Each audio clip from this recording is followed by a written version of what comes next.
Darlene Cross is the founder of Communicate with Confidence ATX. She is a communication and leadership advisor dedicated to helping people overcome their fear of public speaking.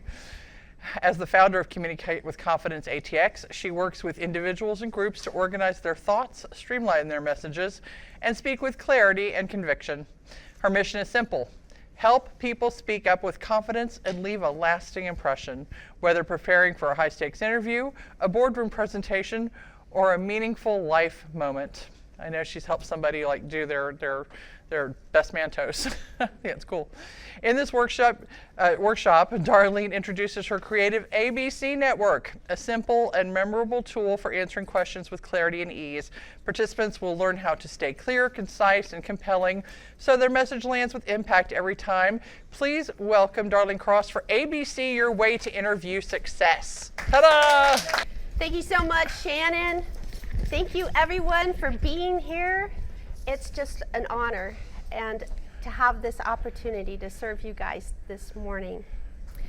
This ABC way your interview to success.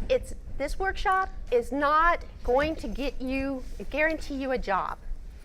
It's not going to guarantee you an interview. What it does is it provides you some tools that you need to communicate more confidently. Most people don't bomb the interview because they're not smart. They don't bomb the interview because they don't have the qualifications. You wouldn't be in the interview if you didn't have the qualifications. What happens is people bomb the interviews because they get brain freeze. They panic. They just start rambling on, and they don't have any structure, so they just try to wing it. I'm hoping today that this ABC network is going to help you organize your thoughts and deliver your message more clearly. It's not a magic trick. However, it kind of feels like one when it works, and you'll see. I am going to refer a lot to my notes this morning because we have a lot to cover in a short period of time, and I want to make sure we not only cover it all, but we stay on time. Before we dive in, I want to go over our agenda. First, we're going to start with a few light questions so that I can get to know you. It's also a point of reference as to how you answer a question now and how you will answer a question after you've learned the ABC method.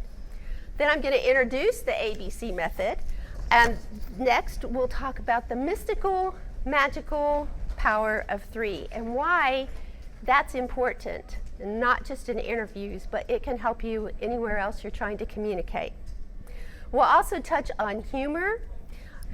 If it's used wisely, it can make you more relatable and more comfortable in the situation. Then I'm going to give you some real interview questions. Put on speaker. This is a good thing. They might want to hear this. Okay. And then we're going to give you some real interview questions, and that's where the magic happens. That's where all of a sudden you start putting this to work and realizing, wow, I think I can do this. Then we'll take a moment to review, and then we'll have the question and answer period. Okay, first of all, I want to get to know a few of you. So who would be my first victim? Please raise your hand. Somebody. Like, raise your hand like this, not like this, so I don't have to look at you. Okay, I'm going to pick on somebody. Chris, thank you for volunteering. My name is Darlene Cross. What is your name? My name is Chris Lagarde. Chris Lagarde. Tell me, what do you do for fun? I like trying out new recipes, and then tweaking them, and then they're mine. Great. Next. Thank you so much. My name is Darlene Cross. What is your name? I love your voice, by the way. I'm Justin Henry. Oh, Justin, if you could drive any car in the world, if you could have any car, what car would that be? That's a very good question. I drive a Honda right now. It's a pretty reliable car. I may look into driving an electric car because that'd be better for the environment. Thank you. Do we have any coffee drinkers in the house? Coffee? Oh, okay. Let's go. I'm going to go up here. My name's Darlene Cross. What is your name? Jim Adcock. Nice to meet you, Jim. Tell me, Jim, how do you take your coffee? So I'm actually kind of particular about my coffee, which is weird because I don't know a lot about coffee. I just found a coffee bean that I like, and so I have this whole ritual around grinding the beans and packing. I've got these reusable Keurig pods, and so I pack the pod, and then I take it with creamer and Splenda. You're my kind of guy. I'm a bit of a coffee snob myself. Justin, you sound like a safe driver, which there's somebody in this room here today that can attest that I am not the safe driver. Yeah, forgot to tell you. I'm trying to do two things at the same time. There were no wrong answers with this. Let's go to the ABC. This is why we're all here. Is anybody familiar with sign language, American Sign Language? 1, 2. When I give a workshop, not a lot of people are familiar with it, but the sign language alphabet, this is A, this is B, this is C. You're left-handed, I'm left-handed, so I do this. It goes on to D, E, F, G, but for today, we're going to use A, B, C. Can you guys do that? This is A, this is B, this is C. It's going to come into play. This is what I'm going to teach you today. ABC, it's super simple, it's super memorable, it's a great way to follow a structure when you're answering a question, whether it's an impromptu question, a question under pressure. A is for acknowledging the question. Who knows why you want to acknowledge the question? Yes? Give yourself a beat. Oh. That's perfect, yes. To give yourself, you want to kickstart your mind because otherwise you're just going to sit there in silence while you're thinking, but you can repeat the question. It's important to repeat or rephrase the question. Who would know why, besides giving yourself time, because that is a point as well. That's one of the points I would have made in a second, but it's a perfect point. Who knows why it's important to repeat or rephrase the question? I would do that to make sure I understood what they asked. That's exactly right. I had a client the other day, and I was helping her learn to think on her feet. She wanted to have more courage speaking socially. So I asked her this question. I said, "Can you describe the color red without using any colors?" She said, "I love the color red. I always wanted a red car. My favorite party dress," she was using the ABC method because we'd already talked about it. "My favorite party dress is red, and I have a lot of red in my house. So I just love the color red. It's my favorite color." What did you hear there? Red, red, red, red, red. This is true. Red's okay. She didn't answer my question. Now, this is important in an interview. Maybe you misunderstood the question, and the interviewer can stop you and say, what I wanted to ask you was this, or in my situation, I let her finish, and I said, yes, and what if you were trying to describe the color red? It's a great color. I bet red looks great on you, but if you wanted to describe it and not use adjectives. So that gave me an opportunity to not only learn a little bit about that from her, but also to get the answer to the question that I wanted. So I use my hand gestures like this, A, B, C. Let's go to B. B is where you give 3 basic points when you're answering a question. It's backing up, so what is your favorite color? I'm just going to use that, for example, for simplicity. What's your favorite color? Oh, my favorite color, I would say. Do you see how I'm repeating or rephrasing that question? And it just kind of flows with my hands. People won't even notice. My favorite color is red. I've always wanted a red car. My favorite party dress is red. I have a lot of red in my house. Red just makes me feel warm. I would say red is my favorite color. Did you notice my hands? I do this, I did this, and I did this. Why is this important? It's to keep your message simple and clear. It gives you 3 facts. And when you run out of fingers, you know you're rambling. People ramble when they get nervous. So to keep from rambling, your head is thinking, I'm going to touch my finger here, just going to say this, and I'm just going to say this, and then I'm just going to close it up and see what happens. They can always tag on. I'll show you how that works in a minute. C, of course, is a conclusion so that people know that you're done and they can ask you a question. If I were to say, I love the color, I wish I had a red car, my favorite party dress is red, I have a lot of red in my house. They don't know if you're done. So you always want to close it up. Close the door, repeat. Tell them what you're going to tell them, and then tell them what you told them and hand it back to them. That works. It's kind of a party trick too. In case they seem not interested, then you have an opportunity to say, I'm going to go get a drink of water real quick. So say an interviewer asks you a question to tell you about a time that you had to step in and solve a problem. I had to solve a difficult problem last year as a team leader.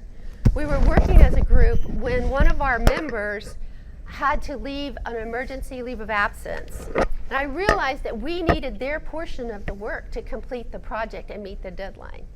I divided the project amongst the 4 of us so that nobody was overloaded with the other person's work. We completed the project on time and received recognition from the company. When you use the ABC method to answer the questions, you sound thoughtful, clear, and confident. There's a lot less filler words while you're thinking. Instead of saying, you just know that you're going to the next point. So there's not a lot of thinking that's required. So this ABC method, it's not the be-all, end-all for all questions, every single question. What if here's an out there example. If somebody asked you to marry them, you said, oh, would I like to marry you? I think we get along great together. I think we'll make beautiful children together. I really like your family. So my answer to your question is astoundingly yes. If you use it for everything, people will think you're weird.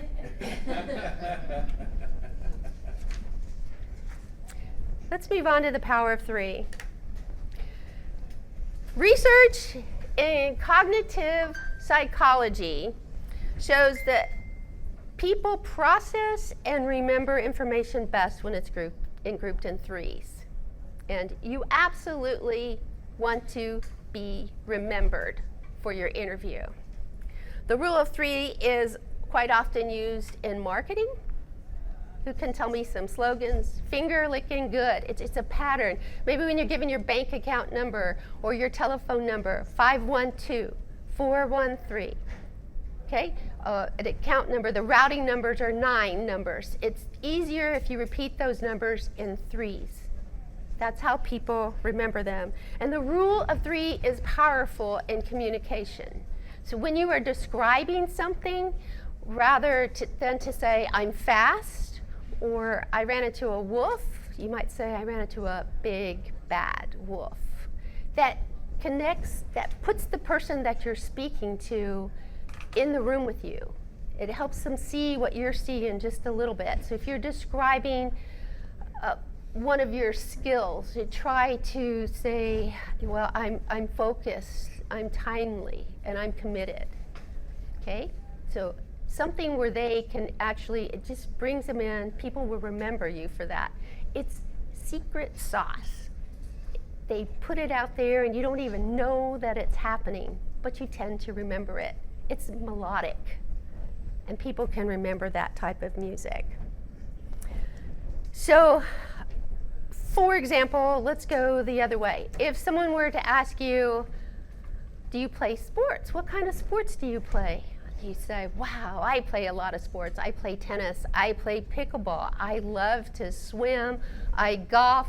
I love skiing. What's another one? I shoot pool. I love bowling. Because you're nervous and you just start running out of fingers. When you answer a question, you may have a lot of interest in sports. But what if you said, I play a lot of sports. I really like downhill skiing. My family used to go there every summer. A couple times a year to Utah. We'd always stayed in the same place, and there's nothing like flying down the hill with the wind going in your face. I do play a lot of other sports, but I like downhill skiing. Let me show you the trick of that.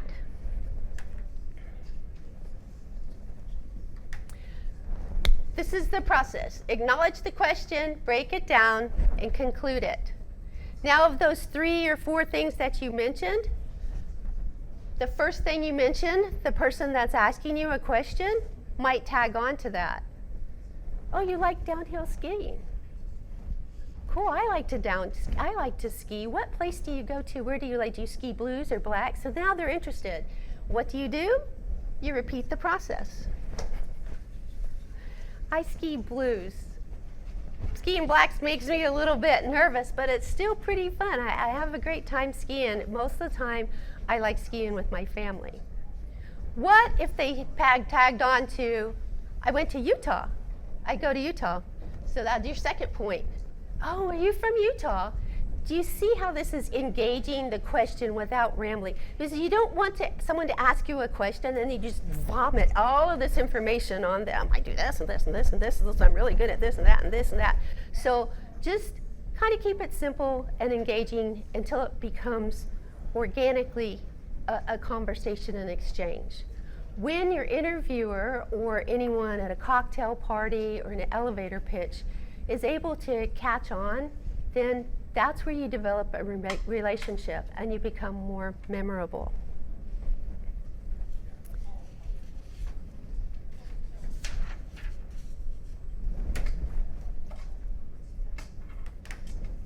Okay, let's talk about humor. Raise your hand if you've ever been asked some kind of a strange question. You're like, I don't know. Anybody get a strange question? Interviewers don't usually ask you like, oh, if you were a pizza topping, what kind of pizza topping would you be? But I'm hoping that this ABC method will help you answer pretty much any question that's thrown at you. I went on an interview once, and my potential boss asked me, what can you tell me about yourself that I haven't asked you that pertains to this job? I said, well, I can walk the walk and I can talk the talk. But if I'm walking into a conference room or an event with a stack of books or papers or a tray of drinks and I trip on my high heels, that all goes out the window, and I might say a cuss word or two. He laughed, and later he told me that was the answer that got me the job. I was being real, but I was being simple. I didn't elaborate very much about I didn't go into big detail, but I was being myself. Yes? And it's interesting that you were completely offbeat of what he might have expected. Yes. For sure, because he's expecting you to go into some kind of detail about what you did in the past that might connect him to your skills, and you took him to another place he enjoyed. Yeah. Thank you so much for understanding and appreciating what I'm trying to teach you guys, and why it's important to be comfortable and to be yourself in an interview. You wouldn't be in that interview if they didn't like what they saw on your application or on your resume. So now they just want to get to know you. And the best way to know if that environment is right for you is to be able to be yourself, but to be concise and not to dominate. Yes? I would second with that, Darlene, and so I learned many years ago, confused minds don't buy. So even from a sales perspective, if you're presenting a product or a benefit, and you just start, typical salespersons, they just ramble and talk. And a wise person once told me, confused minds don't buy. So like, Wow. I like your process of keeping it simple, 3 points, and, Don't run out of fingers. same thing with interviews. I know what I find myself is I want to product up all my accomplishments, and I want to make sure I'm hitting all the STAR strategy, the tasks, the actions, the results. I was like, keep it simple, find 1 or 2 key points, and then just drive them home. Right. That's wonderful, Morano. That's wonderful. So you don't have to take every question so seriously, and that's what I'm trying to talk to you about. It is good. It makes you look cool in a stressful situation, even like me right now, I'm nervous. I try not to let you know I'm nervous, but to be honest, I am. So you may just be what the interviewer is looking for. They want to see the real you. So here's an example off the cuff. I'm going to give you an example, and then I'm going to ask for another victim. So what would you do if you were the only survivor of a plane crash? Well, if I was the only survivor of a plane crash, I would be second guessing my thoughts about stealing that plane. I might think that I probably should have had a little more flying instructions, and then I would probably be glad that I had this job so that I could help pay for the repairs.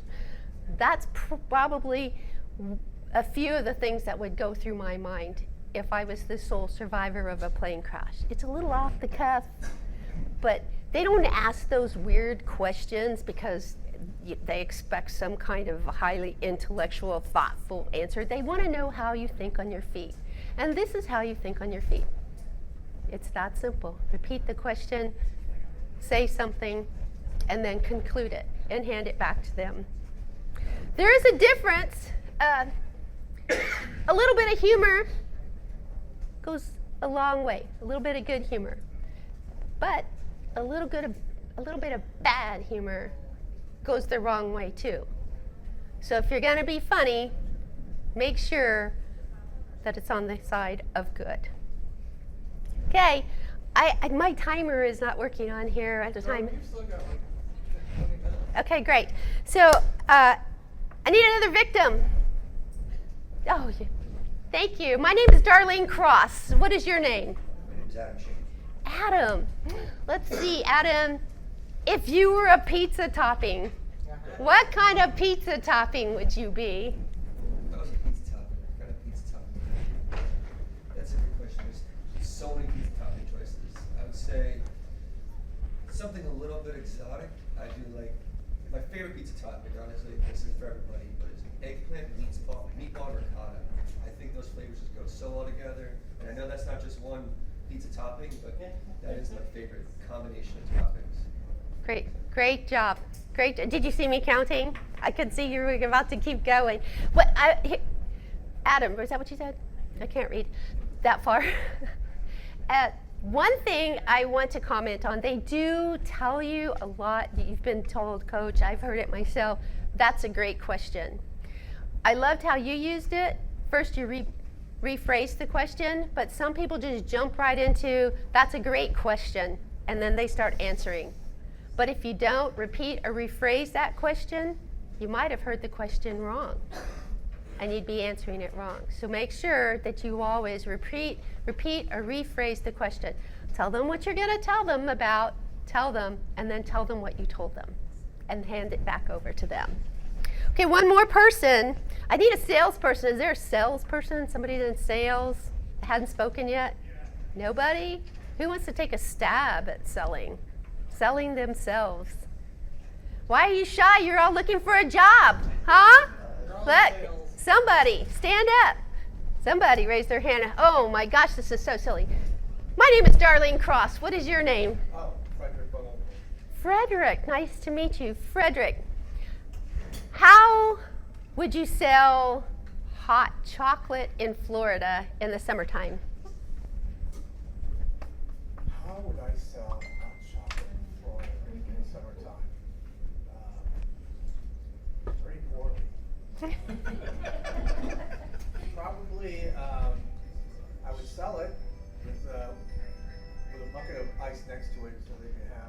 They could add their own ice cubes to it.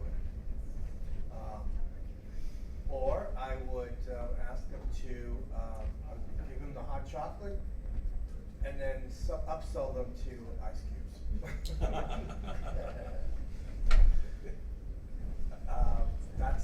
I know, I'm trying to think.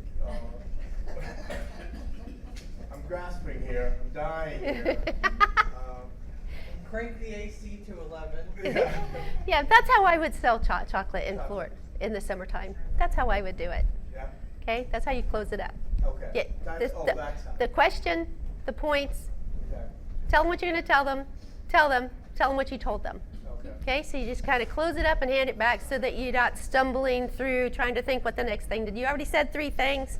Close it up. You're nervous enough. Okay. And it was very funny what you said, probably very poorly. So that's very good. And you see, you didn't go into some sort of a marketing campaign or anything. You just were pretty honest about yourself. So be comfortable with that. And I didn't see you using your fingers, but until you get really good at it, practice using your fingers. Use it at dinner. Talk to your spouse, your girlfriend, your friend at home. Yes, as soon as they ask you a question, it's like, I'm going to ABC this thing. Okay? The more you do it, the better you get at it, the more comfortable you will be in an interview question when you are caught off guard. Okay, so this is what we're going to do next. You need to buddy up with somebody. Okay? Just got to buddy up. Find a partner, whoever you want to be your partner. This ABC chart is on the back of this sheet of paper, so you can follow it. I want you to follow this chart. There's a lot of other ways that you might interact in an interview, but this is what we're working on right now. It's a big deal with me. I want you to go through this process with your partner. One person is going to choose one of these questions on this sheet, and then they are going to ask you this question. You are going to respond with the ABC method. Then the interviewer is going to tack on to one of those things that you said and ask you about it, and then you're going to respond with that. If it goes one step further, that would be even better. That means your interview is going great. After the 3rd time, we're going to stop and we're going to do it. We're going to switch hands. But the person being interviewed doesn't know which question you're going to ask them. So my most unusual party trick is that I can whistle. I don't whistle. I've won the Travis County champion whistling contest, but it's not a melodic whistle. It's a very loud, ear-piercing whistle. I've trained my kids. I can call them from across the soccer field, and they know it's time to go. So I would think that my unusual party trick is my ability to whistle very loud to get people's attention. So you're supporting, your list is supporting your answer. That's correct. Tell them what you're going to tell them. Tell them what you told them. And then they'll say, wow, you're Travis County champion. How do you get to do that? Travis County Stock Show has a competition every year. You stand up on stage with other people and you whistle as loud as you can and you win prizes. I think I did that exactly when I asked about how did you solve a problem. The example that I gave earlier, we were all on a team. One of our team members had to leave quickly on a medical emergency. I went to their desk, I got their product, I was able to spread it evenly so no one was overworked. I think that's along the same lines, right? You can, depending on the in-depth of the question, you can go down and go up your fingers, but really if you start running out of fingers, you're rambling. You should be much more specific and concise. The other thing for you to remember is that each finger, at the end of each finger is a period. So don't say and. People do not bomb interviews because they're not smart or don't have the qualifications. People mess up the interviews because they don't have a structure to answer the questions. Okay, so I need one person to come up here, and then we're just going to start wrapping this thing up. Someone, yes. Oh, I love your bravery. I love your voice too, by the way. That's so cool. You are a great person to come up here because you actually were one of the people that introduced yourself earlier, right? I asked a question.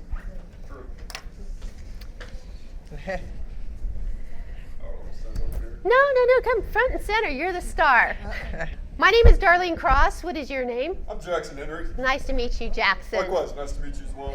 Jackson, what type of job are you looking for? So I'm currently looking for business analyst roles in the Austin, Texas, or Dallas areas in the finance industry. Or those are the kind of roles I'm looking at. Okay, great. Great, Jackson. What makes you the best candidate for this job? So what makes me a good candidate for these kind of roles is my previous experience in process automation, data analytics, and problem solving. Make me a good candidate for business analyst roles. Great. How did Jackson do? Yay. Yes, that was really good. I am going to ask you to give a little more detail. Okay. I want to put a period at the end of one of your fingers. That's what I got. So I know when you're making sentences. Let me start over. Give me words here. Right. Like, seriously think about what kind of job you're looking for. So, hi, my name is Darlene. Do you notice how I always say my name is Darlene Cross? I always say my first name and my last name. You want to say it slow, and I keep thumping on my microphone. Do you want to say it slow enough so that people will be able to remember it and pronounce it? Sometimes when I'm introducing myself and they ask me what my name is, I will say my name is Darlene Cross. Cross like you cross the street. So that they don't mishear cross or anything but cross like you cross the street. So you always want to say your first name and last name, okay? Especially at work or when you're introducing yourself in an elevator pitch or even at a party. Hi, I'm Darlene Cross. What's your name? Hi, I'm Jackson Henry. Nice to meet you, Jackson. Jackson, what kind of job are you looking for? So I'm looking for business analyst or data analyst roles. And I'm currently based in the Austin, Texas area. I'm willing to relocate to Dallas or any other surrounding city. And tell me about your specialty. I also tutor students in mathematics on the side. Okay, that's a different thing, that's but something related to the job. I'm very good at, or I love automating manual processes for finance organization or for surrounding organizations. That's what I'm looking for. Okay. Okay, close it all up. Great. What makes you the best candidate for this job? So what makes me a good candidate for a business analyst role?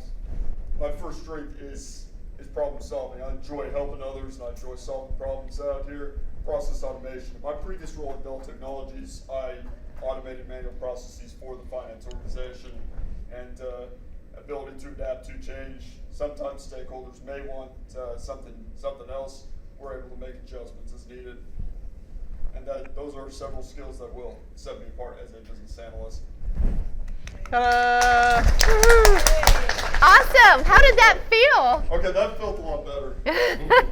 Because I was able to just put some more detail in there. So a little bit of detail, a period at the end of each finger, right? I think that's going to help with future interviews as well. Oh, great. Thank you so much. That Okay, makes I'll be my happy to pleasure. talk to you further. Oh, thank you so much. Well done. Okay, cool. All right, so let's review real quick. Thank you. You may have a seat. All right, I'll sit down. Somebody tell me what they learned today. Please raise your hand and tell me one thing. Raise your hand. Thank you. To keep things brief. To keep things brief. Somebody else? Raise your hand. There we go. Using the sign language as a way to keep track of your speech. Great. Raise your hand. Yes? Power of three. The power of three. Raise your hand. Structure. Structure. So have I completed my mission today? Raise your hand. Thank you so much. Yay. We're done. Wait, I have a few more things to do. I just want to say okay. thank you. So here's a couple of things that are some ninja tricks. Know your audience, tailor your points so that they land with the people that you're speaking with, and pretty much do your research on the company, do your research on the HR department, maybe hook up with some people or look them up in LinkedIn and read what they say about themselves so you know what kind of people work at that company. Keep it simple and practice everywhere. ABC this thing everywhere. The grocery store, someone, how you doing today? Oh my gosh, it's a great day. I'm so glad to get my grocery shopping over. I've just got a couple more errands to run and then I'll be done. So I'm going to say so far it's off to a great start. Do you see how I did that? Practice that ABC stuff, unless somebody asks you to marry them.